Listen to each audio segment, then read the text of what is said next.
ومن سيئات أعمالنا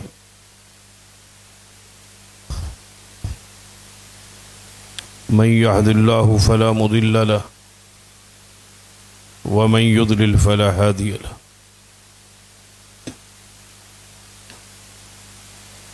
أشهد أن لا إله إلا الله وحده لا شريك له وأشهد أن محمدا عبده ورسوله أما بعد فإن خير الحديث كتاب الله وخير الهدي هدي محمد صلى الله عليه وآله وسلم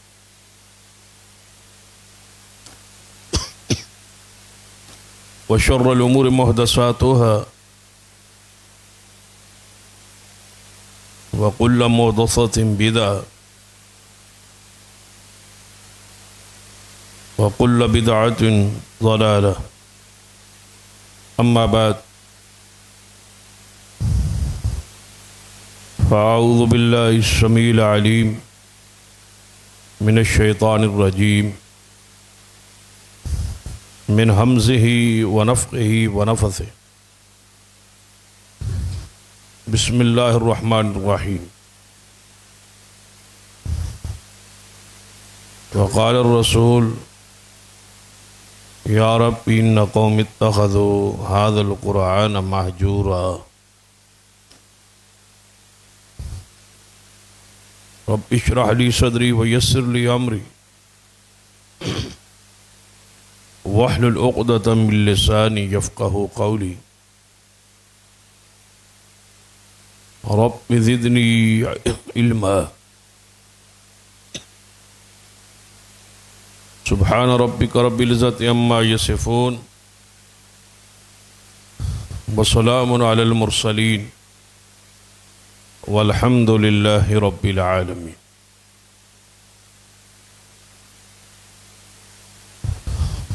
حضرات،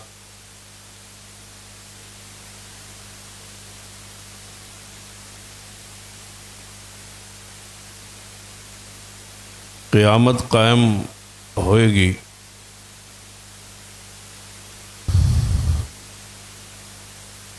اس پر ایمان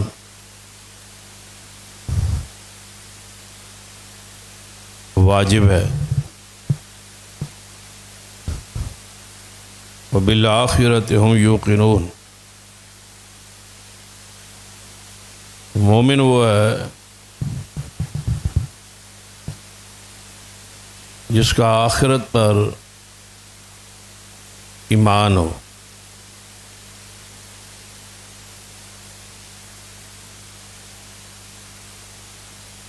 اور میدان معاشر میں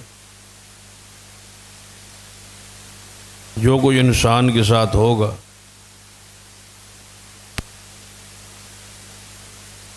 اس کی تفصیلات قرآن پاک میں اور احادیث میں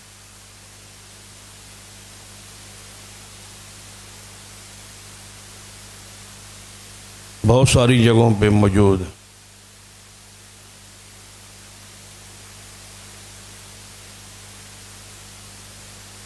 صرف قیامت کا ایک منظر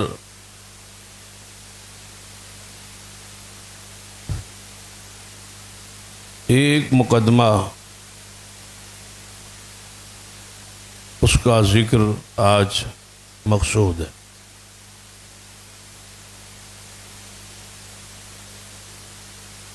ماہ رمضان المبارک کا آخری جمعہ بھی ہے اور آخری دن بھی.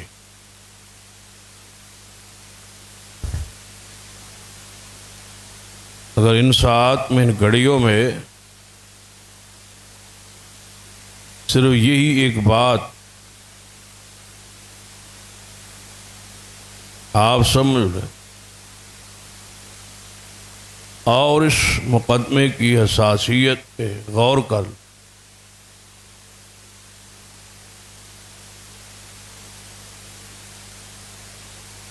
تو آدمی کی زندگی بدل سکتی. اور ماہ رمضان کا تقاضا بھی یہی، یہ آیا بھی اسی لیے تھا، روزے فرض اس لیے ہوئے تھے، شیاطین جکڑ دیے گئے تھے، جہنم کے دروازے بند کر دیے گئے تھے اور جنت کے دروازے کھولے ہوئے۔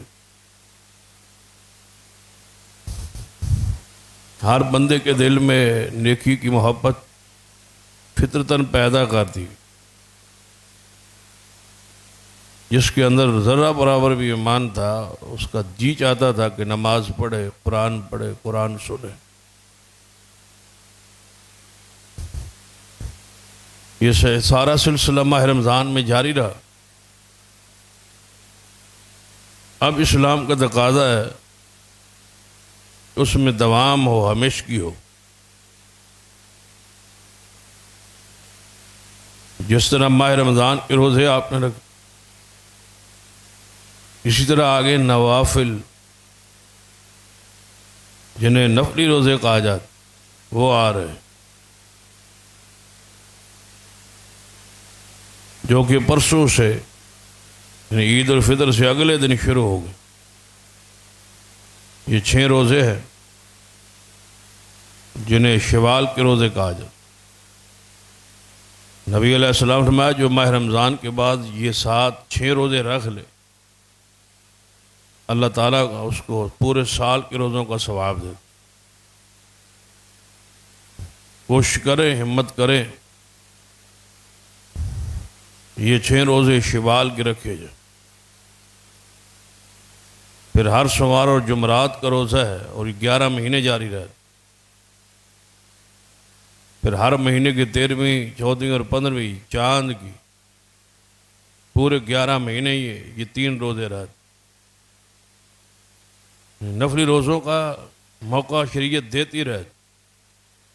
پھر محرم 9، 10 کے روزہ، پھر یوم عرفہ کا روزہ، ان روزوں کا یہ تسلسل جاری رہے۔ اس کے ساتھ ساتھ خاص نماز، یعنی موسمی مسلمان نہ بنے، سدا بہار مسلمان ہو۔ جس بندے کی نیت میں یہ ہو کہ کل سے نماز میں نے چھوڑ دینی، میں نے نماز نہیں پڑھی، تو بتائیں اس کے روزوں کے پیچھے کی حیثیت کیا رہ جائے، یا اس کی ماہ رمضان کی نمازیں کہاں جائیں؟ کیونکہ نماز چھوڑنا کفر ہے، جو ہی نماز چھوڑیں گے تو کفر میں جائیں، تو کفر میں چلے گئے تو پیچھے اعمال تو برباد ہو جائے۔ لہذا اس میں دوام ہمیشگی اختیار کر۔ اسی طرح صدقہ و خیرات، کیونکہ رات سے عید تک صدقۃ الفطر ہے، جو 2.5 کلو گندم ہماری اجناس میں سے کوئی جنس ہے، تو یہ صدقہ فرضی ہے، امیر پر، غریب پر، بڑے پر، چھوٹے پر، سب پر، مرد ہو، عورت ہو، کوئی ہو۔ آپ کے گناہوں کی معافی کا ذریعہ ہے، اور غریبوں کے لیے، مستحقین کے لیے یہ عیدی ہے، اور ان کا تومہ، ان کا کھانا ہے۔ دیکھو اللہ نے دونوں پر کیسی رحمت کی، غریبوں کے لیے کھانے کا انتظام کر دیا، اور روزہ رکھنے والوں کے لیے روزے کی کمی، کوتاہی، کوئی سستی ہو گئی، اس کے بدلے اللہ وہ معاف فرما۔ دونوں طرف رحمت ہی رحمت۔ تو دوام ہمیشگی اعمال میں جاری رکھ۔ جس کی طرف مقدمے کا، جس استغاثے کا ذکر کیا ہے، اس کی طرف ذرا توجہ فرما۔ یہ انتہائی ہولناک معاملہ ہے۔ اس آیت مبارکہ کو جو خطبہ مسنونہ میں پڑھی، یا اس مقدمہ یا اس استغاثہ کا اس انداز میں اکثر ہم نے محسوس کیا ہے کہ جتنا یہ آیت مبارکہ سخت ہے، جتنی یہ آیت مبارکہ اس حوالے سے دردناک اور ہولناک، ڈرا دینے والی، جو اس کی حیثیت ہے اور جو اس کے الفاظ ہیں اور جو اس کا مقام ہے، جو اس کی حیثیت ہے، اس کو دیا نہیں گیا، عوام کے ذہنوں میں ڈالا نہیں گیا۔ ہمارے دل میں یہ بات ہے کہ قیامت کا دن ہوگا، اور محمد صلی اللہ علیہ وسلم سفارش فرمائیں گے، شفاعت کریں گے، بخشے جائیں گے، اللہ تعالیٰ رحمت کر دے، اس میں کوئی شک ہے، یہ ساری بات حق ہے، ایسا ہوگا اور انشاءاللہ ضرور ہوگا، اللہ رحمت فرمائے۔ لیکن یہ بات کا دوسرا جو پہلو ہے اس پہ آج توجہ دلانا چاہوں، شاید کس سے کچھ ہمارے وجود میں، ہمارے ذہن میں، عمل میں تبدیلی آئے۔ جب آپ کے خلاف کوئی مقدمہ دائر کرے، استغاثہ دائر کرے، تو آپ دیکھتے ہیں کہ میرے خلاف جس نے مقدمہ دائر کیا ہے، جو مدعی ہے، وہ کون ہے، اس کی مالی ذاتی حیثیت کیا ہے، اس کی عدالت کے ساتھ تعلقات کیا ہے، اور کس نوعیت کیا ہے، اس کی بات کچھ سنی جاتی ہے یا نہیں سنی جاتی۔ تو بندہ ڈر جاتا ہے کہ مقدمے تو یار ہو ہی جاتے ہیں، لیکن یہ مقدمہ بڑا سخت ہے، کیونکہ مدعی جو ہے وہ مضبوط ہے، اس کی بات سنی جائے، اس کے تعلقات ہیں۔ اس رنگ سے آپ اس مقدمے اور استغاثے کو دیکھیں، قیامت کا دن ہے، ساری دنیا اللہ کی عدالت میں موجود، حساب و کتاب شروع ہو چکا ہے، اور یہ اعلان ہو چکا ہے کہ کسی بندے کے خلاف جس کو بھی حساب کے لیے پیش کیا جا رہا ہے، اس کے خلاف اگر کوئی میری مخلوق میں کوئی ایسا بندہ اس کے خلاف کوئی دعوت دائر کرنے والا ہو، اپنے حق کا متقاضی ہو، تو وہ اللہ کی عدالت میں پیش ہو سکتا ہے، اور اس کسی بھی بندے کے خلاف استغاثہ اور مقدمہ اور اپنا حق لینے کے لیے وہ اپنے معاملات، اپنی درخواست اللہ کے حضور پیش کر سکتے۔ فیصلہ کس نے کرنا ہے؟ اللہ نے۔ عدالت فرشتوں کے لشکر کے ساتھ اللہ اپنی شان کے مطابق آ چکے، وجاء ربک والملک صفا صفا، فرشتے صفے باندھ کے کھڑے منتظر ہیں اللہ کے حکم، اس بندے کو جہنم میں لے جانا ہے یا جنت میں لے جانا، اس کا کیا فیصلہ ہونے والا ہے۔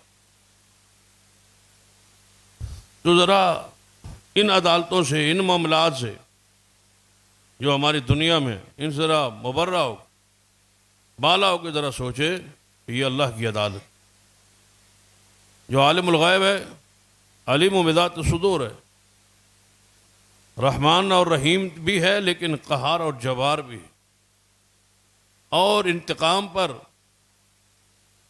سزا پر پوری طرح اختیار رکھتا ہے، علی کل شیء قدیر ہے۔ تو اللہ تعالیٰ کی عدالت میں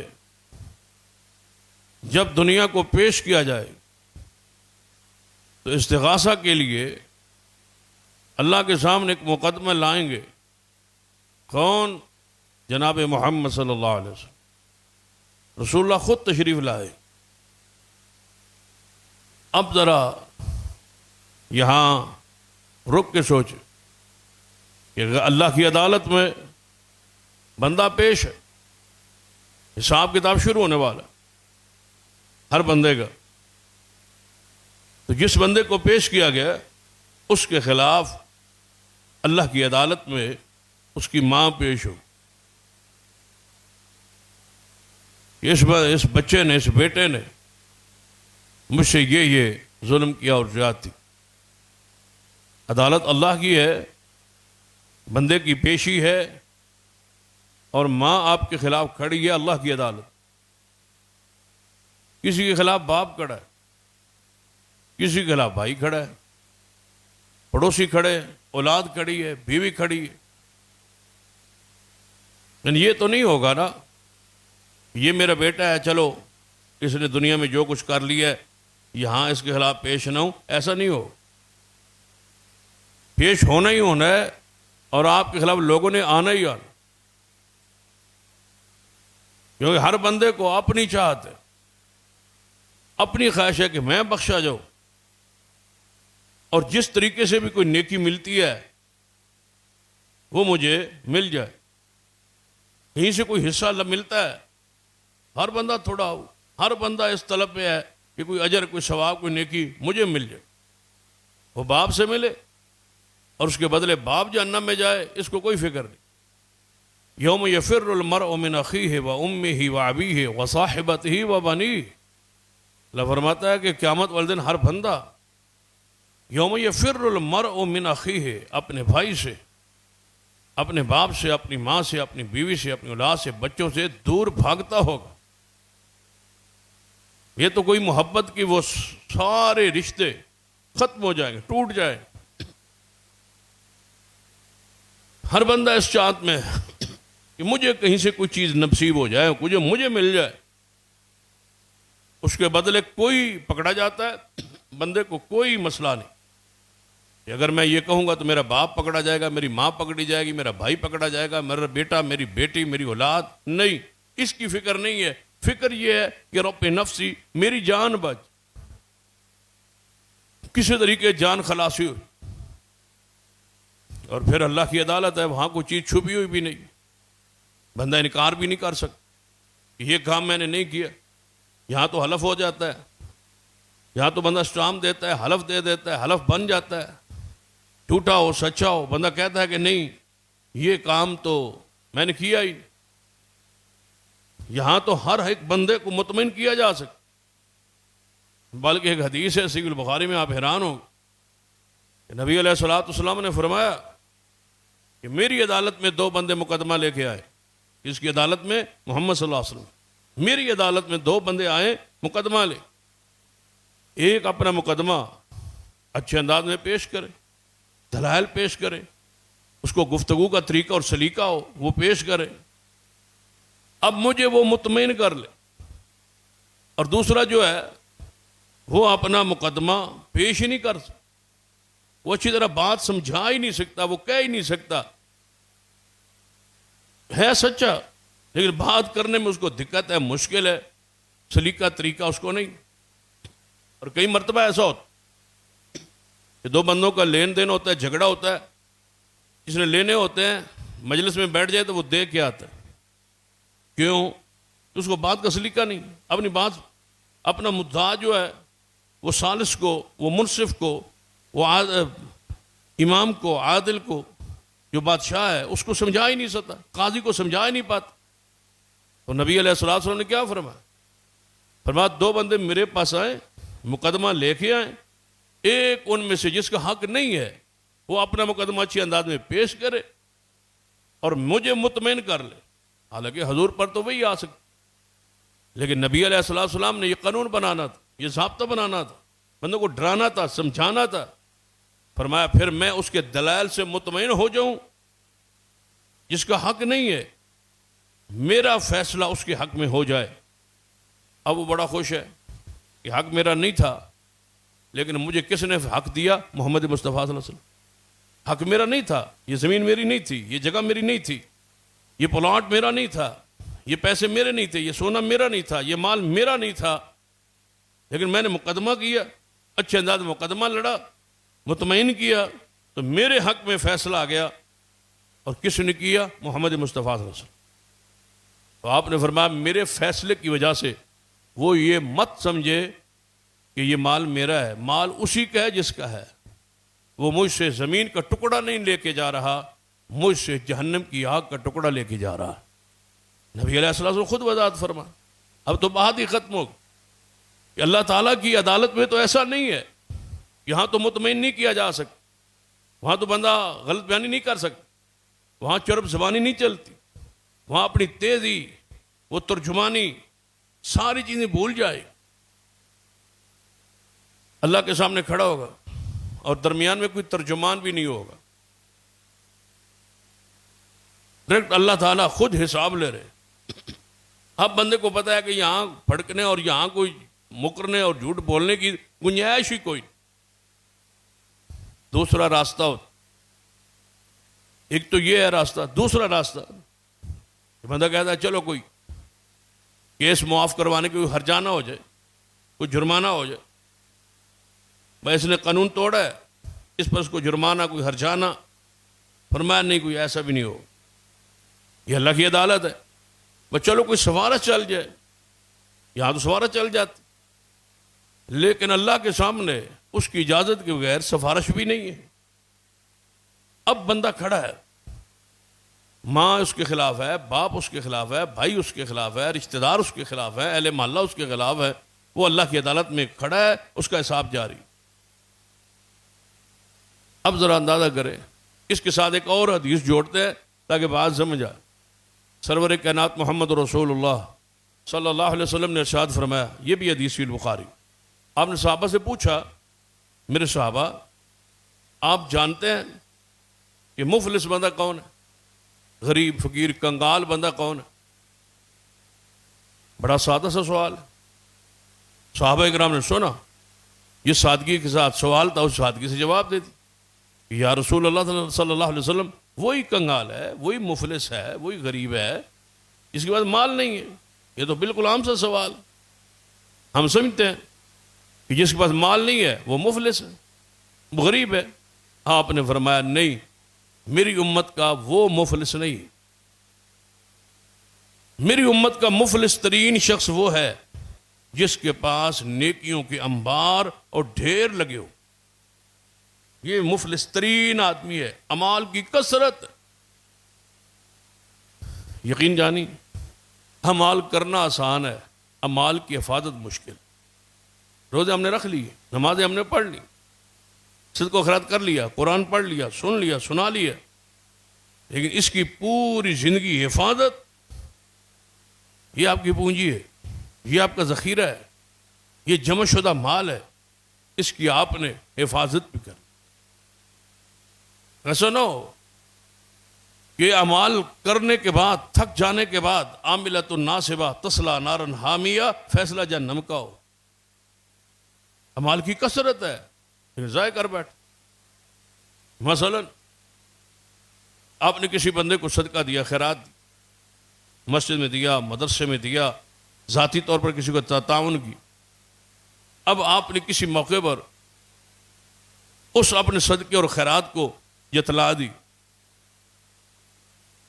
ذاتی طور پہ دیا تھا تو آپ نے صرف اتنا کہہ دی کہ ہماری روٹیوں پہ آپ پلے، ہم آپ پہ صدقہ کرتے تھے، ہم خیرات دیتے تھے، ہم ایسا کرتے تھے، ہم نے آپ کو دیا. یا مسجد اور مدرسے میں آپ نے تعاون کیے، کسی موقع پر غصے میں جلال میں آ کے آپ نے اس احسان کو جتلا دیا. قرآن کیا کہتا ہے؟ لا تبطلوا صدقاتکم بالمن والاذى. فرمایا ایمان والو، اپنے صدقات کو احسان جتلا گے اور جس کو دیا اس کو تکلیف دے کے ضائع نہ کرو. عمل تو ختم ہو گیا، اسی وقت ختم ہو گیا، برباد ہو گیا. اللہ کے لیے وہ نہیں تھا، وہ اس پر احسان تھا، وہ اس پر نیکی تھی. آج آپ نے اس کو ایذا دی، تکلیف دی، دکھ دیا، وہ ختم ہو گیا. اس طرح نمازیں برباد ہوتی، روزے برباد ہوتے، زکوٰۃ برباد ہوتی. ضروری ہے کہ اعمال کرنے کے بعد ان کی حفاظت بھی کرے. کوئی ایسا جملہ نہ ہو. سیدنا صدیق رضی اللہ تعالیٰ کے بارے میں آتا ہے کہ جب سیدہ کائنات اماں جی عائشہ رضی اللہ تعالیٰ عنہا پر الزام لگا تو آپ کی خالہ کا بیٹا تھا مصطح رضی اللہ عنہ، صحابی رسول، یہ انتہائی غریب تھے، مفلس. ماہانہ راشن، ماہانہ خرچہ اس خالہ کے بیٹے کو حضرت صدیق دیتے. ہر مہینے راشن ان کے گھر سے آتا تھا.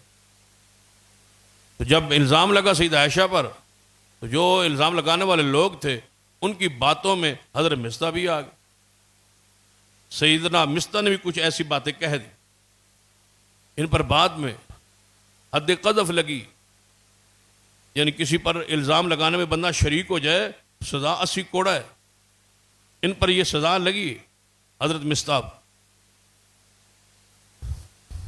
حضرت مصطح رضی اللہ تعالیٰ کے بارے میں جب پتہ چلا حضرت صدیق کو، تو تکلیف تو فطری ہوتی ہے نا، کہ مہینے کا راشن وہ بھیجتے تھے، انہیں تو چاہیے تھا، ایک تو وہ خالہ کے بیٹے، رشتہ داری ہے، دوسرا صدیق ہے، صحابی رسول ہے، حضور کے پیارے ہیں، اور عائشہ حضور کی بیوی ہے، زوجہ ہے، ام المومنین ہے، پھر ان کے ساتھ تعلق ہے، پھر وہ تعاون کرتے، اس ساری چیزوں کا تقاضا تھا کہ مصطح خاموش رہتے، لیکن مصطح رضی اللہ تعالیٰ سے وہ بات ہو گئی، تو سیدنا صدیق نے کیا فرمایا؟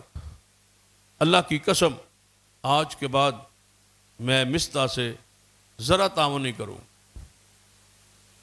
میں نہیں تعاون کروں، ہم تعاون کریں اور ہم دیں اور ہم خرچیں اور ہمارے ساتھ ہی ایسا ہو۔ یہ ہوتا ہے وہ ذاتی غصہ جو پچھلے صدقات کو برباد کرتا ہے، تباہ کر۔ توقع کچھ ہوتی ہے بندے کہ میں اتنا صدقہ دیتا رہا، اتنی خیرات دیتا رہا، اتنا تعاون کرتا رہا، میرے ساتھ تو پھر کچھ نہیں ہو، یعنی اس لیے اللہ کے لیے تو نہیں دیا نا، وہ اس لیے دیا تھا کہ میرے ساتھ یہ تعاون کرے، میرے ساتھ یہ کھڑے ہوں، دکھ سکھ میں میرے ساتھ کھڑے ہوں، اللہ کے لیے تھا، پھر اس کو جتلانے کی ضرورت تو نہیں تھی، بس اتنی بات کہی، اور یہ فطری بات ہے، غصے میں آ گئی، صدیق نے یہ بات کہہ دی، اللہ تعالیٰ نے قرآن میں آیت نازل وَلَا يَأْتَلِ أُولُو الْفَضْلِ مِنْكُمْ، اے صدیق آپ جیسے فضیلت والے شخص کو ایسی باتیں تو نہیں کرنی چاہیے، آپ نے کیا کہہ دی ہے، تجھ سے کوئی بات نہیں ہو سکتی، آپ سے کوئی ایسی بات نہیں ہو سکتی، جی میرے اللہ کیوں نہیں ہو سکتی؟ فرمایا پھر اگر تم سے کوئی ایسی خطا غلطی ہو جائے، اے صدیق تمہارا کیا خیال ہے، تم کیا چاہتے ہو، کیا تمہاری خواہش ہوگی کہ وہ تمہاری غلطی اللہ معاف کر دے؟ پھر اللہ سے معافی کے طلبگار ہو اور خود پکڑ رہے ہو، پھر تم نے کیوں ایسے کہا اور ایسے کیا؟ سیدنا صدیق نے فرمایا کہ میں اپنی قسم کا کفارہ دیتا ہوں اور آج کے بعد اپنے خالہ کے بیٹے مصطح کو دگنا پہلے سے زیادہ صدقہ و خیرات دوں گا۔ یعنی یہاں معاملہ جو ہے، ذرا اس کو سوچ، مفلس ترین بندہ کون؟ فرمایا یا رسول اللہ صلی اللہ علیہ وسلم ہمارے نزدیک وہی ہے جس کو مال دولت پیسہ نہ ہو۔ فرمایا نہیں، مفلس وہ نہیں ہے، مفلس میری امت کا وہ شخص ہے جس کے پاس نیکیوں کے انبار ہوں، نیکیوں کے ڈھیر ہوں۔ اب اللہ کے فضل سے آپ نیکیوں کو ڈھیر لے کے بیٹھے ہیں نا، کہ پورا مہینہ گزارا ہے، رات کو جاگتے رہے، قرآن پڑھتے رہے، سنتے رہے، قیام کرتے رہے۔ ایک روزے کی قدر و قیمت کیا ہے کہ 70 سال کی مسافت تک اللہ تعالیٰ جہنم کو بندے سے دور کر دیتا۔ ایک روزہ رکھے، 70 سال لگاتار بندہ چلتا رہے، نہ رکے نہ ٹھہرے، لگاتار۔ جتنا بندہ صبر کرتا ہے اتنا بندے سے اللہ تعالیٰ جہنم کو دور کر دیتا ہے ایک روز کے بدلے۔ آپ تو 30 رکھ کے بیٹھے، اور کتنی صبر بندہ کر لیتا۔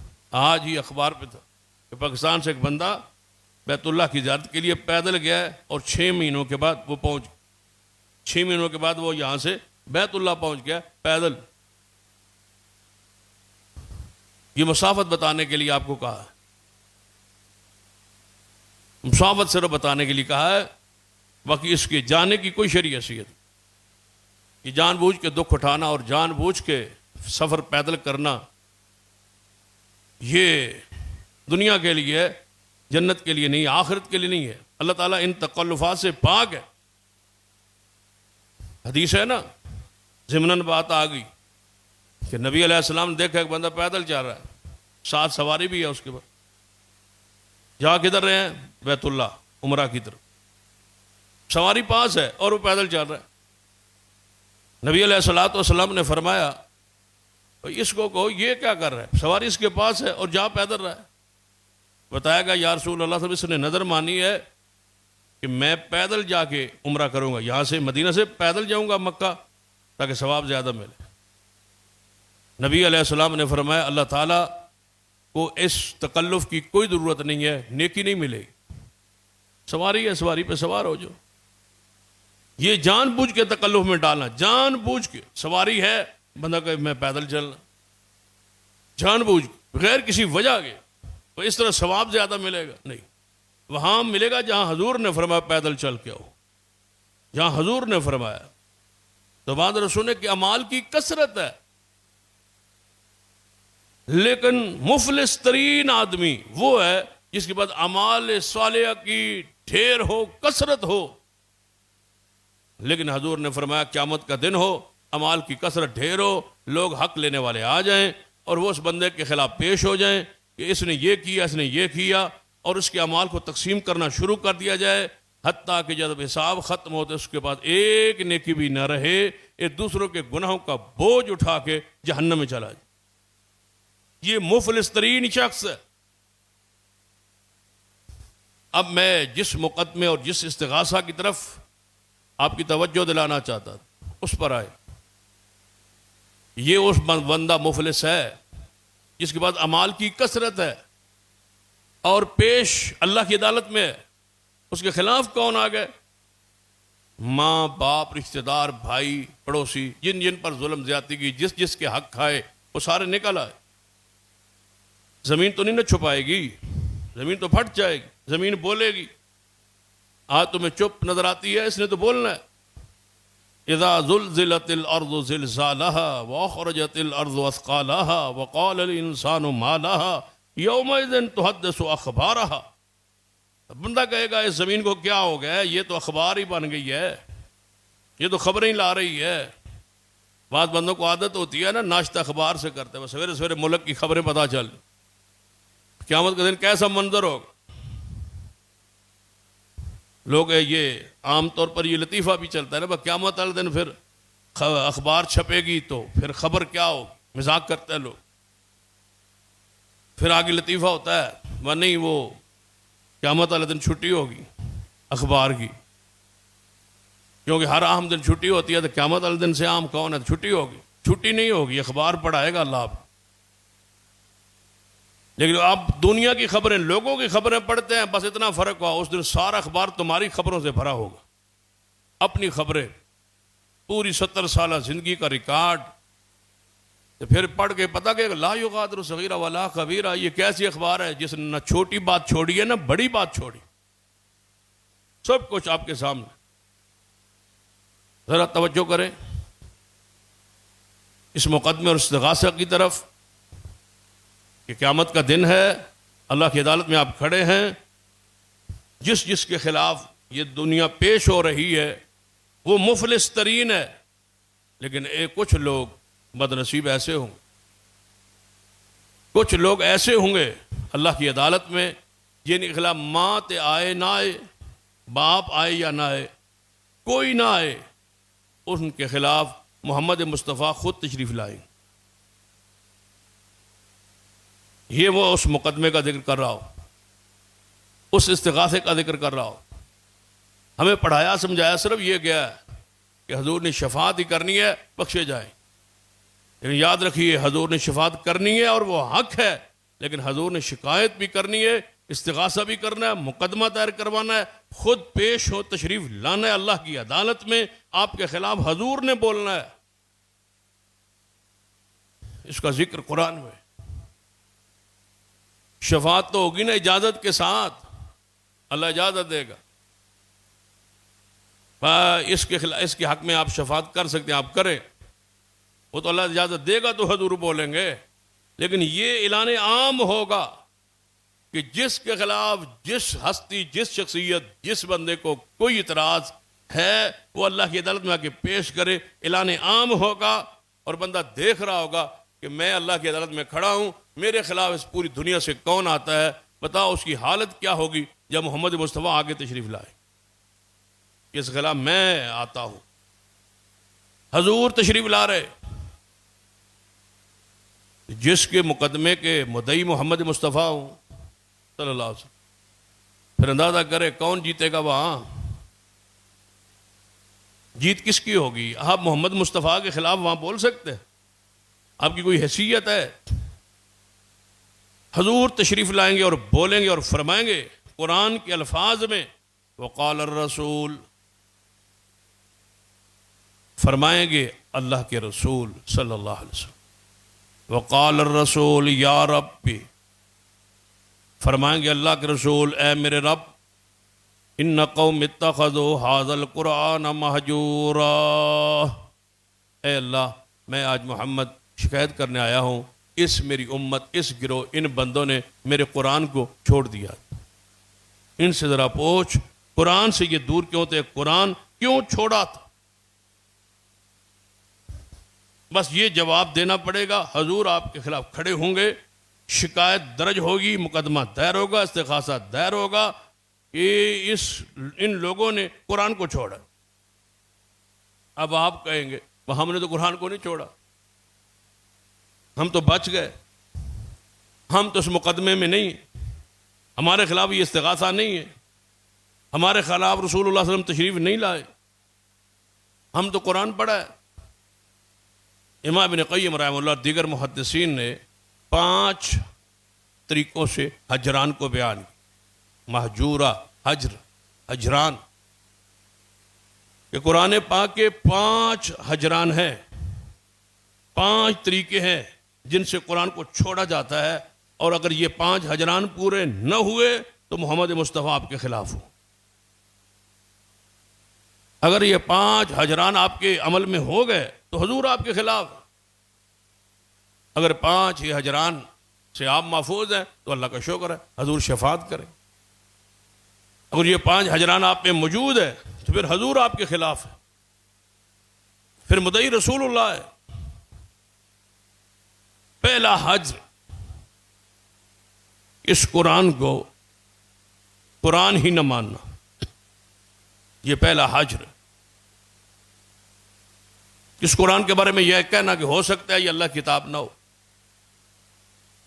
ہو سکتا ہے اس میں کوئی تغیر تبدل ہو گیا ہو، اور ایسا گروہ دنیا میں موجود ہے جو اس قرآن کو محفوظ نہیں جانتا اور قرآن حفظ بھی نہیں کرتا، اسی وجہ سے نہیں کرتا کہ یہ وہ قرآن نہیں ہے جو اللہ نے نازل کی، اور کہتے ہیں کہ اس میں بعض صحابہ نے آیات جو ہے بڑھا دی ہیں، بعض نے گھٹا دی، بلکہ کہتے ہیں کہ سیدنا عثمان رضی اللہ تعالیٰ کی بکری تھی، وہ قرآن کا پورا پارا کھا گئی تھی۔ یہ قصہ تو نہیں بیان کر رہا، کہانی تو نہیں بیان کر رہا، بالدلیل یہ بات موجود ہے، سیدنا عثمان کی بکری قرآن کھا گئی۔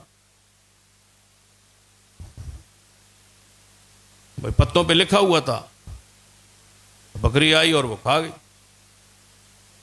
وہ قرآن پاک تو وہ پارا تو بکری کے اندر چلا، پیچھے اور وہ بڑا قرآن ہے، اس کی تو 6666 آیات کہی جاتی، اس کی 17,000 آیتیں، اور بڑا لمبا ہے اور بڑا چوڑا ہے، 70 ہاتھ اور گز لمبا ہے، 17,000 آیات جو ہوئی، اس پر پوری کتابیں موجود۔ لیکن آج جو صرف حجر، وہ ہجران جس کے خلاف حضور تشریف لا رہے ہیں، حضور پیش ہو رہے ہیں، حضور فرما رہے ہیں، ان لوگوں نے میرے قرآن کو چھوڑا ہے۔ وہ چھوڑنا کیا ہے؟ سب سے پہلا حجر، پہلے ہجران یہ ہے کہ قرآن پر ایمان ہی نہ لائے، کہ یہ قرآن ہے ہی نہیں۔ اور کافر کہتے تھے یہ پہلے لوگوں کی کہانیاں بیان کرتا ہے، یہ کون سا قرآن؟ اس میں کیا ہے؟ موسیٰ علیہ السلام کی کہانی ہے، یوسف علیہ السلام کا واقعہ ہے، ابراہیم علیہ السلام کا واقعہ ہے، اللہ اساطیر الاولین، یہ پہلے لوگوں کی کہانیاں کس سے بیان کر رہا ہے؟ یہ کوئی قرآن ہے؟ نعوذ باللہ۔ کبھی کہتے تھے یہ شاعر ہیں اور یہ خود بنا رہے، یہ اللہ کی طرف سے نازل شدہ نہیں ہے۔ یاد رکھیے قرآن پاک پر ایمان بنیاد ہے، ایمان کی۔ قرآن نے کیا فرمایا؟ والذین یؤمنون بما انزل الیک وما انزل من قبلک، مومن وہ ہے جو کچھ محمد مصطفیٰ پر نازل ہوا اس پر مانے، ایمان لائے۔ ہمارا ایمان ہے کہ یہ سارا قرآن منزل من اللہ، اور ہمارا ایمان ہے کہ انا نحن نزلنا الذکر و انا لہ لحافظون۔ ہمارا ایمان ہے کہ اس کی ایک شت اور مت میں بھی فرق نہیں آیا، جیسے محمد مصطفیٰ کے سینے پہ اترا ویسے آج تک قرآن پاک محفوظ ہے، موجود ہے۔ یہ مسلمانوں کا اتفاقی عقیدہ ہے، اس پر ہم متفق ہیں، اور پوری دنیا میں، اور اس کی معجزہ دیکھ لیں کہ پوری دنیا میں جتنے حفاظ قرآن ہیں سب کو اکٹھا کر لیں، ایک حرف کا بھی فرق نہیں ہوگا۔ دنیا الگ ہوگی، ملک الگ ہوگا، زبان الگ ہوگی، ثقافت الگ ہوگی،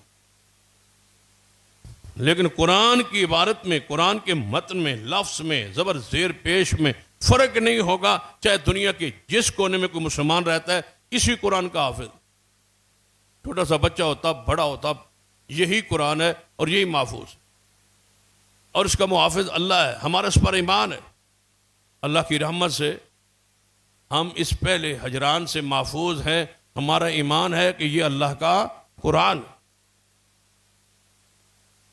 وقال الرسول یا رب ان قوم اتخذوا هذا القرآن مہجورا، یہ استغاثی کی عبارت ہے، متن ہے۔ حضور یہ فرمائیں، پوری ایف آئی آر جو درج ہو رہی ہے نا آپ کے خلاف، ہمارے خلاف، پوری دنیا کے خلاف جو حضور دائر کروا رہے ہیں، اس کا متن صرف یہ ہے، وقال الرسول یا رب ان قوم اتخذوا هذا القرآن مہجورا، اس میری قوم، ان بندوں نے قرآن کو چھوڑا تھا، ان سے پوچھ ہے اللہ کہ انہوں نے میرے قرآن کو کیوں چھوڑا؟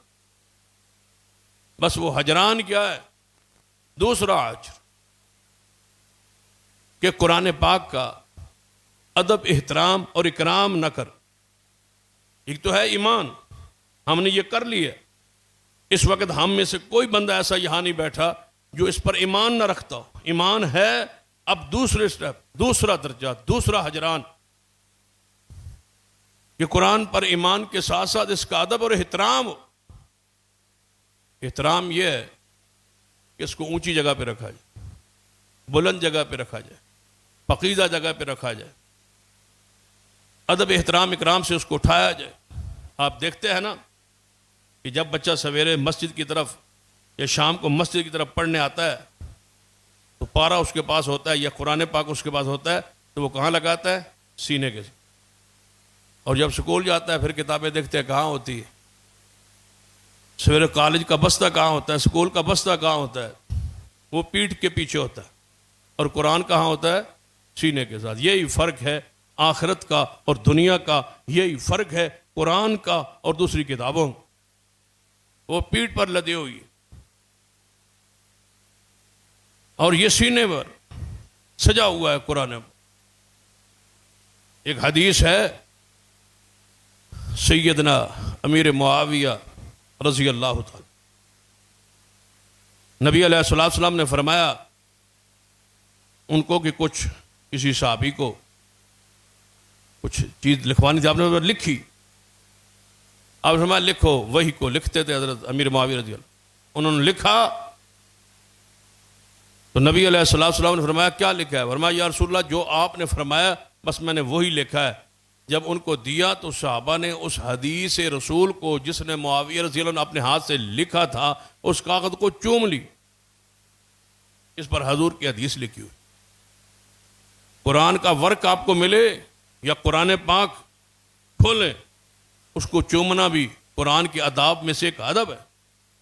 چوم لے، محبت، ادب کرے، احترام کرے، اونچی جگہ پہ رکھے۔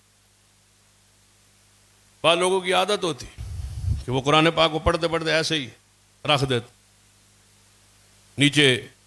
نیچے رکھتے بھی میں نے دیکھا، قالین پہ ہی رکھ دیں۔ پھر ان سے پوچھے بھئی یہ کیوں رکھا؟ اور جی یہ تعلق پڑھنے کے ساتھ ہوتا ہے، رکھنے کے ساتھ کوئی نہیں ہوتا۔ اوہ اللہ کے بندو، یہ کس نے آپ کو کہا؟ یہ کس کا مذہب ہے؟ یہ کس کا مسلک ہے؟ یہ کس کا منہج ہے؟ یہ آپ کو کس نے پڑھایا ہے؟ کون بدبخت ہے جس نے آپ کو کہا ہے کہ قرآن نیچے رکھ؟ اس مولوی کا ہمیں کوئی نام بتائیں جس نے آپ کو یہ درس دیا ہے، سبق دیا ہے کہ قرآن کو نیچے رکھ دیا کرے، کوئی حرج نہیں۔ یہ ہمارا مسلک ہے، یہ ہمارا منہج ہے، یہ ہمارا عقیدہ ہے۔ تو فیض تمہاری سوچ پر کہ آپ نے مسلک کو، منہج کو بدنام کیا ہو۔ یاد رکھے، ہماری بات نوٹ کرے اور لکھے کہ ہمارا یہ مسلک نہیں ہے، ہمارا مسلک ہے قرآن کو اونچی اور بلند اور پاکیزہ جگہ پہ رکھنا، یہ ہمارا مسلک ہے، یہ ہمارا منہج ہے، یہ ہماری دعوت۔ اگر کوئی شخص ایسا کرتا ہے تو وہ نااہل آدمی ہے، نالائق آدمی ہے، گستاخ آدمی ہے، اس آدمی کوئی حیا اور احترام اور اکرام نہیں ہے کہ میں کیا کر رہا ہوں. عرف کے اندر، عوام کے اندر ایسی بات کر رہا ہے. ہمارے اسلاف، ہمارے محدثین سن لیجئے اتنا ادب کرتے تھے قرآن پاک کا کہ ترجمے والا قرآن ہوتا اور سادہ قرآن ہوتا بغیر ترجمے کے، اور ترجمے والا بھی ہوتا ساتھ. دو قرآن ہوتے، ایک ترجمے والا دوسرا سادہ. تو جب رکھتے تو جو سادہ تھا ترجمے اس کو اوپر رکھتے تھے، ترجمے والے کو نیچے رکھتے تھے کہ اس میں بندوں کا بھی کلام ہے، ترجمہ بندوں کا کلام ہے، لہذا اس سے زیادہ لائق ہے وہ قرآن جس میں صرف رب کا کلام. ہمارے اسلاف کا تو یہ طریقہ رہا ہے. حدیث کی کتاب ہوتی تو حدیث کو نیچے رکھتے، اوپر قرآن رکھتے. ہمارے اسلاف کا تو یہ کردار ہے کہ ناو کی، صرف کی، گرامر کی کوئی کتاب حدیث کے اوپر نہیں رکھتے تھے. ان کو حدیث سے الگ یا حدیث سے نیچے رکھتے تھے، اوپر نہیں رکھتے تھے. اوپر سب سے قرآن، اور قرآن کے بعد مصطفیٰ علیہ السلام کی حدیث. کس نے آپ کو کہا ہے کہ قرآن پاک نیچے رکھ؟ میں نے بہت سارے لوگوں سے سنا ہے جو کہتے ہیں کہ وہ ابھی قرآن کا ادب نہیں کرتے، ایویں نیچے رکھ دیتے. وہ شاید سمجھتے ہیں کہ ان کا کوئی مسلک ہے، ان کا کوئی منہج ہے. پھر لوگ عربیوں کا حوالہ دیتے ہیں، جو عرب میں جائیں تو وہ قرآن کو نیچے رکھ دیتے ہیں. وہ نیچے رکھ دیتے ہیں، بدبخت ہیں جو رکھ دیتا ہے نیچے. لا علم ہوں گے، جاہل ہوں گے، بے وقوف ہوں گے. ہماری یہ دعوت نہیں، ہمارا یہ مسلک نہیں، ہمارا یہ منہج نہیں، ہمارا یہ عقیدہ نہیں. اللہ کی پناہ کہ ہم قرآن پاک کے بارے میں یہ تصور رکھے. جس نبی کا ہم نے کلمہ پڑھا ہے، جن اسلاف سے ہم نے ادب لیا ہے، احترام لیا ہے، نبی علیہ السلام کے سامنے تورات لائی گئی. صحیح البخاری میں حدیث ہے، تورات لائی گئی. حالانکہ تورات جو ہے وہ منسوخ بھی ہے، تبدیل شدہ بھی ہے. لیکن تبدیل کا معنی یہ نہیں ہے کہ ساری کی ساری بدلی گئی ہے. کچھ آیات تو ہے نا اس میں صحیح، حق بھی ہے، صحیح بھی ہے. کچھ بدل دی گئی ہیں. خبر قرآن میں ہے کہ تورات بدل دی گئی ہے، لیکن ساری کی ساری تو نہیں نا بدل. کچھ آیات موجود ہیں، کچھ بدل دی گئی ہیں. جب حضور کے سامنے لائی گئی تورات، یہ تورات ہے، تو نبی علیہ السلام کے پیچھے تکیہ مبارک پڑا تھا. حضور نے تکیہ آگے اٹھا کے رکھا، خود اس کے اوپر تورات کو رکھا.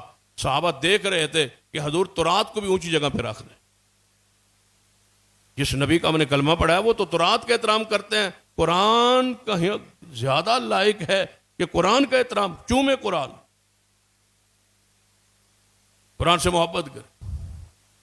ایک اور حدیث میں بھی ہے کہ نبی علیہ السلام نے ایک حدیث لکھ کے دی. کسی دوسرے ملک میں وہ صحابی جا رہے، حضور سے کچھ احکامات لکھوائے، مسائل لکھوائے، کچھ عقائد لکھوائے، کچھ گورنر کے لیے احکامات لکھوائے، وہاں کیسے کیسے جا کے پیغام دینا ہے لکھوائے. حضور نے لکھوا کے دیے تو صحابی نے جب اس کو دیکھا کہ یہ حضور کی حدیث اور حضور کی طرف سے یہ تحریر ہے، اس کو چوما حدیث کو اور اپنی پگڑی کے اندر رکھ لیا، باندھ لیا. صحابہ حدیث کو سر پہ رکھ رہے ہیں اور تم قرآن کو نیچے رکھتے ہو.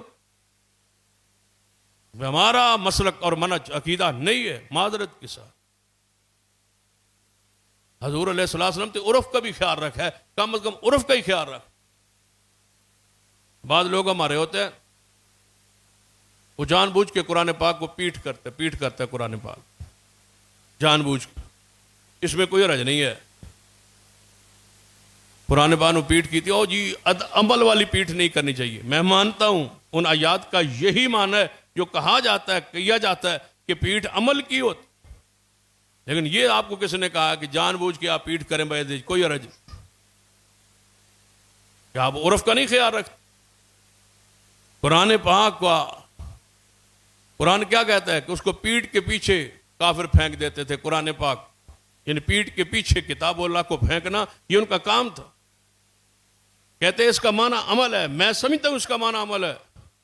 جب قرآن کہتا ہے پیٹ کے پیچھے اللہ کی کتاب کو نہ ڈال رکھو، تو آپ کون ہوتے ہیں اس کے ظاہری معنی کو بھی کوئی اگر لیتا ہے، ادب احترام کرتا ہے، تو اس کو کیوں نہیں کرنے دیتے؟ ان چیزوں نے منہج کو نقصان پہنچایا. نبی علیہ السلام نے کیا فرمایا تھا؟ فرمایا میرا دل کرتا ہے عائشہ صدیقہ رضی اللہ تعالیٰ سے، میرا جی چاہتا ہے میں بیت اللہ کو گرا دوں، اور گرا کے ابراہیم علیہ السلام کی بنیادوں پر.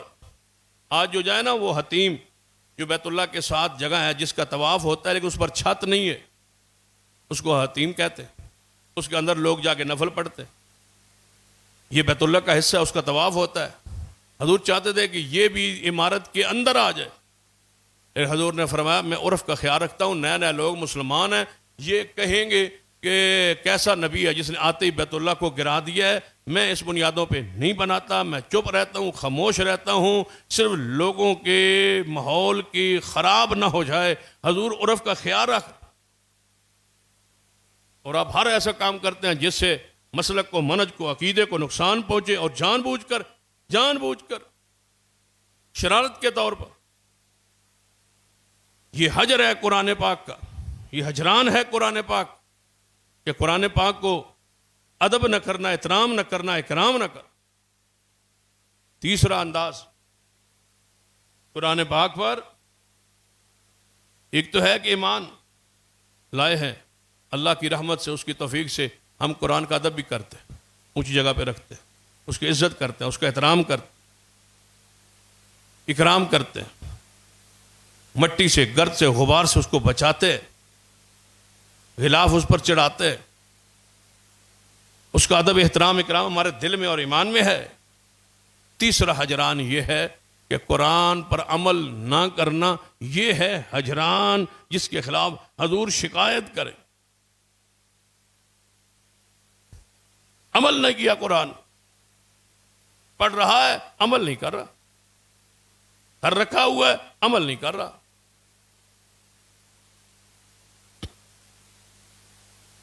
سارا کچھ، لیکن عمل قرآن پر نہیں ہے، تو یہ اصل حجران ہے۔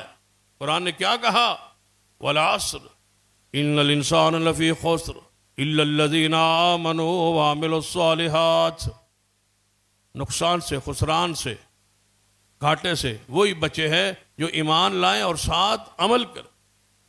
جو قرآن کہتا ہے اس کو مانو، جو قرآن کہتا ہے اس کو مانو، جو قرآن چھوڑنے کا حکم دیتا ہے اس کو چھوڑو، جو قرآن کرنے کا حکم دیتا ہے وہ کرو۔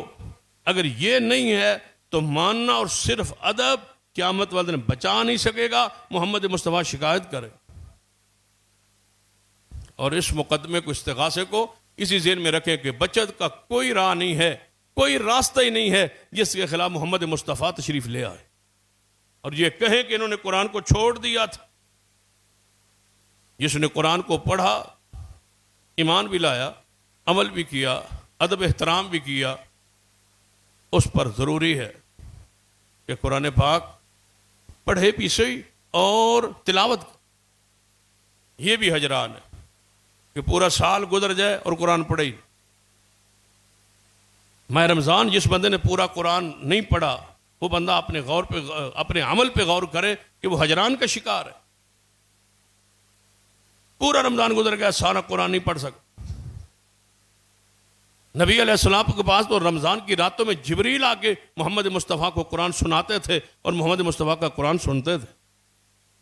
ہم نے پورا رمضان میں ناظر قرآن جو پڑھا ہوا ناظرہ بھی نہیں پڑھ سکتا، اور سب سے زیادہ افسوس اس بندے پر ہے جو ناظرہ قرآن پڑھنا ہی نہیں جانا۔ بہت سارے بندے ایسے ہوں گے جنہوں نے ناظرہ قرآن نہیں پڑھا ہوا، ناظرہ قرآن نہیں پڑھا ہوا، 70 سال زندگی ہو گئی، ناظرہ قرآن نہیں پڑھا، 60 سال 50 سال زندگی ہو گئی، ناظرہ قرآن نہیں پڑھا۔ بتلاؤ کرتے کیا رہے ہو؟ ایک حرف بھی روزانہ پڑھو، ایک لفظ بھی روزانہ پڑھتے، آج تو 50 سال بعد آپ قرآن کے حافظ ہوتے، آپ نے تو قرآن ناظرہ بھی نہیں پڑھا ہو۔ سب سے بد نصیب وہ ہے جو ناظرہ قرآن نہیں پڑھا ہو۔ سب سے برا اور بد نصیب اور اس کا دل بنجر ہے اور قبرستان ہے جس نے قرآن ناظرہ نہیں پڑھا ہو۔ اور مشکل بھی کوئی نہیں، ان کے لیے بھی خوشخبری ہے جو نہیں پڑھے ہوئے، پڑھنا شروع کر دیں، بس طالب علم بن جائیں، قرآن پڑھنا شروع کر، کسی عالم سے، کسی قاری سے، کسی حافظ سے قرآن پڑھنا شروع کر دیں۔ کوئی گھر میں ہی میسر ہو تو وہیں پڑھ، بیٹی پڑھی ہوئی اس سے پڑھے، بیٹا پڑھا ہوا اس سے پڑھے، بیوی پڑھی ہو اس سے پڑھے، اس سے قرآن پڑھنا شروع کر۔ بعض لوگ ڈر کے نہیں پڑھتے۔ یقین جانو، میں ایک جگہ پہ تقریر پہ گیا تو بندہ کہتا ہے جی میری بیوی پڑھی ہوئی ہے، میں اسے قرآن پڑھ لوں۔ میں نے کہا پڑھ۔ کہتا ہے جی وہ تو مجھے مولوی نے کہا آپ بیوی سے نہ پڑھیں، وہ استاد بن جائے گی، استاد بن جائے گی تو ماں بن جائے گی۔ جہالت کی بھی انتہا ہے. استاد باپ ہوتا ہے تو استانی پھر ماں ہوگی, ماں بن گئی تو تیرا تو نکاح ہی گیا. وہ بیچارے اس ڈر تو نہیں پڑا کہ ماں نہ بن. میں نے کہا تو یہ تو حدیث میں ہے, صحیح حدیث نہیں ہے بخاری کی, آپ نے کئی مرتبہ سنی کہ عورت حضور کے پاس آئی, اس نے کہا یا رسول اللہ سے میرا کہیں نکاح کرا دیں. فرمایا اچھا, صحابی سے کہا با آپ, اس نے کہا یا رسول اللہ میرا کرا دیں. فرمایا کوئی حق مار ہے, یا رسول اللہ حق مار کے لیے تو کچھ نہیں ہے, پتہ کر کچھ. گھر گیا واپس آیا, یا رسول اللہ کچھ بھی نہیں ہے. فرمایا کوئی انگوٹھی لے آ, کوئی لوہے کی انگوٹھی لے آ. یا رسول اللہ وہ بھی کوئی نہیں. فرمایا قرآن یاد ہے؟ جی یا رسول اللہ قرآن تو قال قضا و قضا, فلاں صورت فلاں صورت فلاں صورت یاد ہے, اتنی صورتیں یاد ہیں. فرمایا جاؤ اپنی بیوی کو یہی یاد کرا دینا, میں نے محمد تیرا یہی اقمار بنا دی. تو یہاں بیوی کو وہ قرآن پڑھا رہا ہے, بیوی کو قرآن پڑھا تو یہ تو استاد بن گیا, استاد بن گیا تو ابا بن گیا. یہ ہجران ہے. ساری زندگی قرآن کے بغیر گزار دی, ساری زندگی نے بڑے فخر کہتے ہیں میں ان پڑھ ہوں جی, میں ناظر قرآن کو نہیں پڑھا. تو ان پڑھ واسطے جب میں آئے تو ان پڑھ ہی رہے ہیں ساری زندگی. اللہ کے بندو پڑھو. 10 سال پہلے بھی ان پڑھ تھا, آج بھی ان پڑھ. مسلمان ان پڑھ ہوتا ہے, ایسے بے وقوف ہوتا ہے مسلمان جیسے ہم بنے ہوئے. اور 10 سال پہلے بھی ان پڑھ کہتا میں قرآن نہیں پڑھوں, 10 سال بعد میں لو میں قرآن نہیں پڑھوں. بس 10 سال کرتا کیا رہا ہے؟ پڑھنا شروع کر دیں قرآن پاک, کوئی بات نہیں ہے, وقت گزرا نہیں ہے. پڑھیں آپ, اڑ کے پڑھیں, کوئی مسئلہ نہیں. نبی علیہ السلام نے فرمایا جو قرآن پڑھتا ہے 1 حرف, اللہ اس کو 10 نیکیاں دیتا ہے. جو اڑ کے پڑھتا ہے اللہ اس کو 20 نیکیاں دیتا ہے. یہ کوشش کرتا ہے, یہ کوشش کریں. اور قرآن پڑھتے پڑھتے فوت ہو گئے, پارا شروع کر دیں, پڑھتے پڑھتے فوت ہو جائیں, مر گیا بندہ, پڑھتا چاہتا تھا کہ میں قرآن کا پڑھنے والا بن جاؤں, فوت ہو گیا, قیامت والے حافظ قرآن بن کے اٹھو گے اسی برکت سے, اسی محبت سے, اسی طلب اور اسی چاہت سے. قرآن پاک جس نے پڑھا ہوا ہے ناظر ہے, وہ ترجمہ پڑھے. یہ بھی ہجران ہے. امام ابن قیم رحمہ اللہ نے 5 ہجران بیان کی. صاحب احسن البیان نے بھی ہجران کا تذکرہ کیا اسی آیت کے تحت.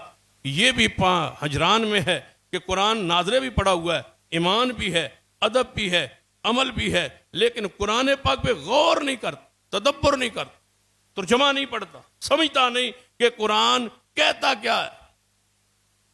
ترجمہ ذرا یاد کر کے پڑھو, قرآن پہ غور کر کے پڑھو, دیکھو قرآن کی پڑھنے کی نہیں لذت آتی.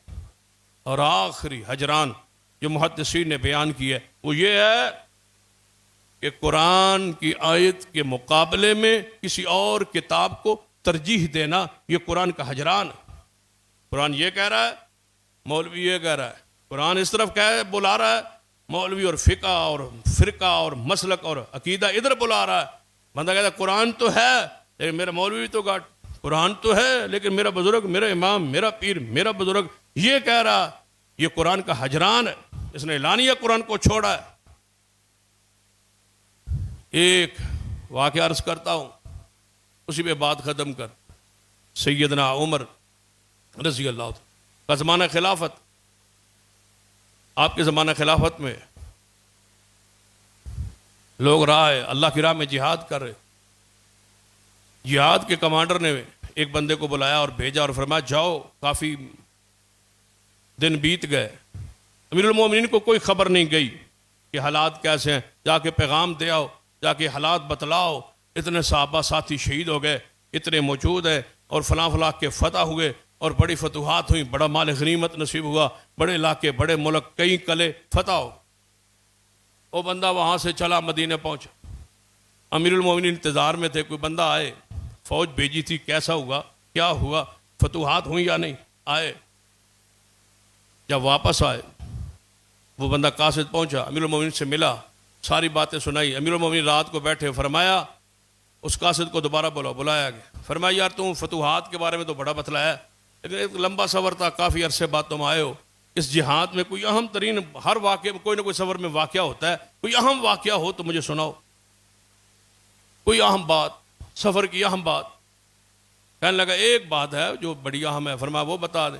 فرمایا ہم جہاد کر رہے تھے, قلعے میں گئے, اور قلعے میں مال جب کافر دوڑ گئے, مال ان کا سمیٹا, تو ہمیں ایک کتاب ملی وہاں سے. فرمایا وہ کتاب ہم لے آئے, ہم نے کتاب پڑھی, وہ تو بڑے قصے تھے اس میں. بڑی کہانیاں تھیں، بڑے واقعات تھے اور بڑے روح پرور پرانے بزرگوں کے واقعات. تو فرمایا امیر المومنین کیا پوچھتا ہے؟ اس نے تو ہمارے اس سفر کو، ہمارے جہاد کے جذبے کو اور 4 چاند لگا دی. ہم جب رات آتے نا مار کے کسی لڑ کے خیموں میں بیٹھتے تو ایک بندہ کتاب پڑھتا، باقی سارے سنتے، بڑا مزہ آتا. پھر سویرے ہم جہاد کرتے، پھر رات کو آتے، پھر وہ کتاب پڑھتے. امیر المومنین سن رہے، ساتھ ساتھ چہرہ بدل رہا ہے. جب اس کی بات ختم ہوئی نا، فرمایا جلاد کو کہا کوڑا لے آؤ نا، تو اس کو ذرا کوڑے مارو.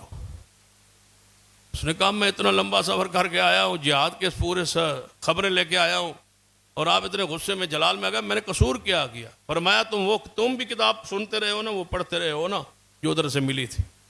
جی پڑھتے تو میں ہی تھا، باقی تو سنتے ہی تھے. فرمایا مر اس کو کوڑے، عمر کے ہوتے ہو یہ اور قرآن کے ہوتے ہو یہ کوئی اور کتاب پڑھتے ہو؟ کیوں پڑھی آپ نے وہ کتاب؟ قرآن جب موجود تھا، اگر واقعی پڑھنا تھا تو سورہ یوسف کو پڑھ لیتے. کیوں پڑھی آپ نے وہ کتاب؟ عمر زندہ ہے، قرآن موجود ہے، اور تم کسوں کی کتاب پڑھ رہے ہو؟ اپنی ماں بہنوں بیٹیوں بچوں کو سنائیں، قصص الانبیاء سنائیں. انبیاء کے قصے قرآن میں موجود. سورہ یوسف سے پیارا ادب والا قصہ کون سا ہو سکتا؟ جس پہلو کو کھولے، سورۃ القاف کو پڑھے. کتنے واقعات قرآن میں، احادیث میں موجود ہے. ہم کوئی محتاج ہیں کسی اور کتاب؟ قرآن موجود ہے، حدیث موجود ہے. یہ ہجران ہے کہ قرآن تو ہے لیکن پڑھتے نہیں، قرآن تو ہے لیکن مانتے دوسری کی باتوں کو، قرآن کو چھوڑ. یہ ہجران ہے، اور اس کے خلاف رسول اللہ استغاثہ کریں گے، شکایت کریں گے. بچ جائیے مصطفیٰ کی شکایت سے. اللہ ہمیں عمل کی توفیق دے. اقول قولی ھذا واستغفر اللہ لی ولکم ولسائر المسلمین وآخر دعوایا الحمد للہ.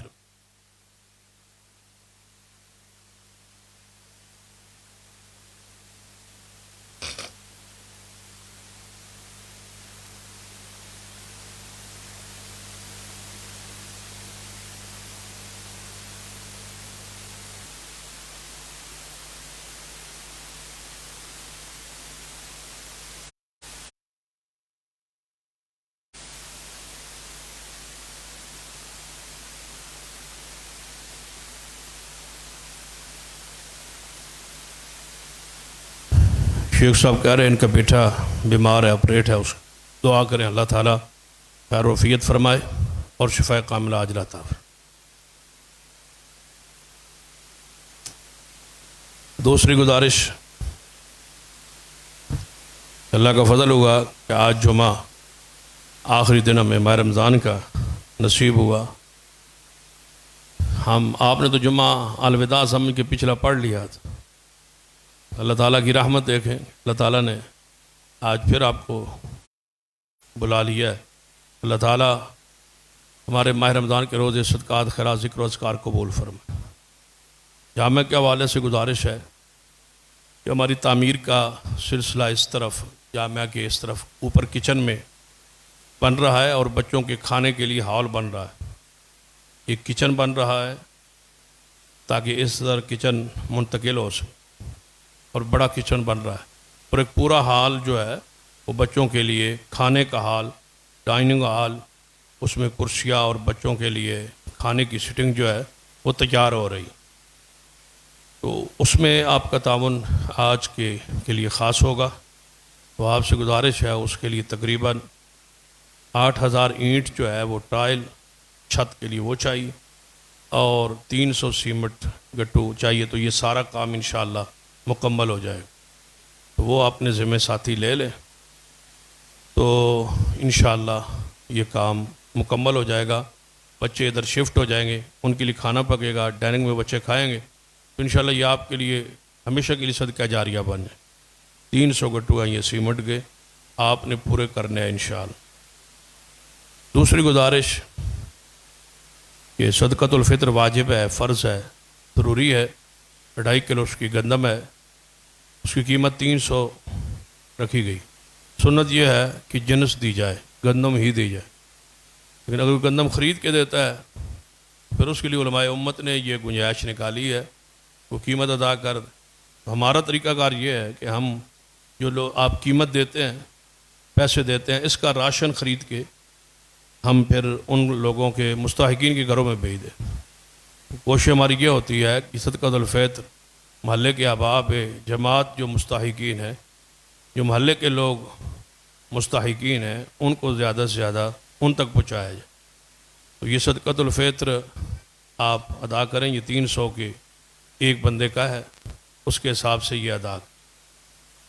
تیسری گزارش یہ ہے کہ عید الفطر کی نماز انشاءاللہ کل 7 بجے ہوگی، اور اس کے ساتھ دوسری گزارش یہ ہے کہ عید الفطر ہماری انشاءاللہ واٹر سپلائی کے گراؤنڈ میں ہوگی انشاءاللہ، یعنی یہاں نہیں ہوگی، واٹر سپلائی سامنے جو گراؤنڈ ہے اس میں ہوگی۔ یہ انتہائی آسان ہے آپ کے لیے، اسی گلی سے آخر پہ جائیں گے، سامنے گراؤنڈ، اگلی گلی ہو، اس سے اگلی گلی ہو، یہ 3 گلیوں سے جب بھی باہر آپ نکلیں گے تو سامنے گراؤنڈ ہے اسی طرف، اس گراؤنڈ میں انشاءاللہ عید الفطر کی نماز ہوگی۔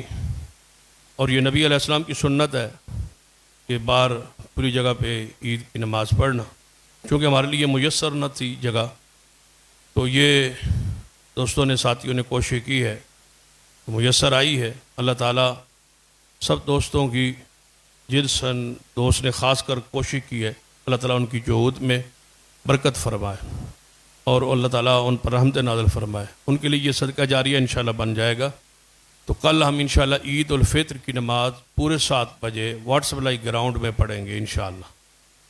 تشریف لے آئیں گے آپ؟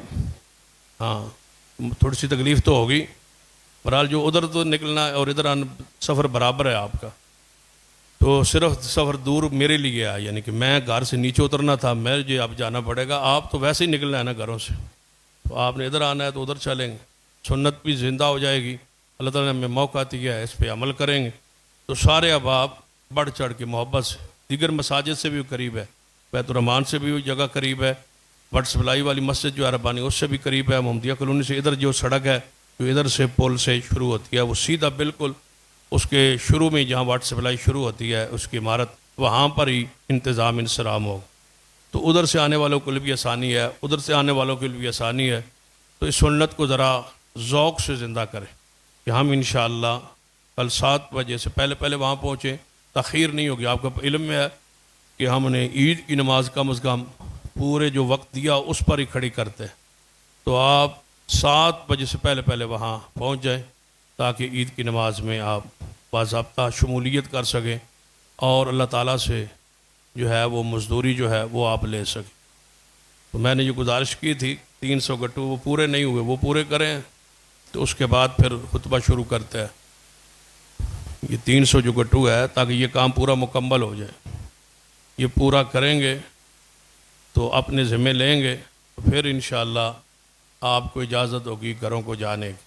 لیکن یہ نماز کے بعد مجھے لگتا ہے کہ آپ کو پھر بیٹھنا پڑے گا، اس سے بہتر ہے کہ آپ پہلے ہی اعلان فرما دیں تاکہ نماز کے بعد پھر دعا کریں، آپ کو زیادہ دیر بیٹھنا نہ پڑے۔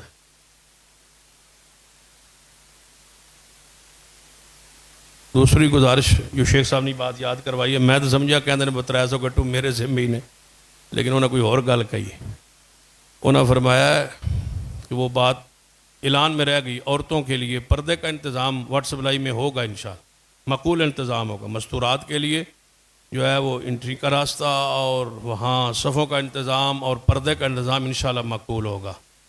تو مائیں بہنیں بیٹیاں بھی عید کی نماز کے لیے نکلیں، یہ ضروری ہے، یہ سنت ہے۔ حضور فرماتے ہیں جس کے پاس چادر نہ ہونا وہ پڑوسن سے چادر مانگ کے بھی نکلے۔ حضور فرماتے ہیں جس نے نماز نہیں نہ پڑھنی ان ایام میں عورت ہے وہ بھی نکلے تاکہ مسلمانوں کی دعا میں شامل ہو جائے، نماز نہ پڑھے دعا میں شامل ہو جائے۔ تو اب تو پہلے سے بھی آسانی ہے کہ مسجد میں ایسی عورتوں کا آنا مشکل امر تھا، تو اب میدان میں ان کے لیے یہ مسئلہ جو ہے مسجد میں آنے والا ان کے لیے یہ بھی ختم ہو جائے گا۔